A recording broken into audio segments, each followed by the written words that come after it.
We are now less than 3 hours away from the U.S. imposing a maritime blockade on vessels headed or departing from Iranian ports. Now, Iran has denounced the decision and the U.S. for undermining the ceasefire negotiations held over the weekend. Ahn Sung-jin starts us off. As tensions escalate amid unresolved ceasefire negotiations between Washington and Tehran, the U.S. will begin enforcing a maritime blockade on all vessels entering or leaving Iranian ports within hours. The U.S. Central Command announced the measure on Sunday, saying the blockade will begin at 10 a.m. Eastern Standard Time on Monday. The blockade will not apply to ships that are destined for ports outside of Iran. President Trump had confirmed the timing of the blockade in a Truth Social post. The move is allegedly seen as a countermeasure to Iran's continued control of the Strait of Hormuz, despite a ceasefire agreement.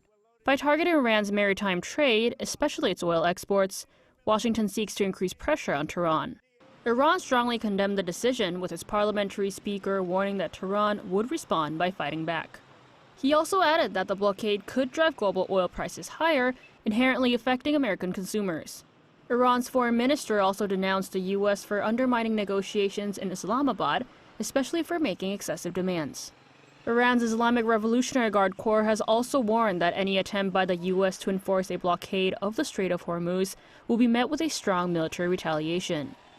The decision comes after a breakdown of the first round of negotiations between the two countries held over 21 hours in Pakistan.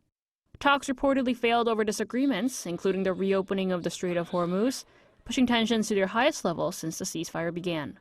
Though analysts say this move comes as Washington looks to leverage maritime control on the negotiating table, fears remain over a potential military force clash between the U.S. and Iran over the Strait of Hormuz.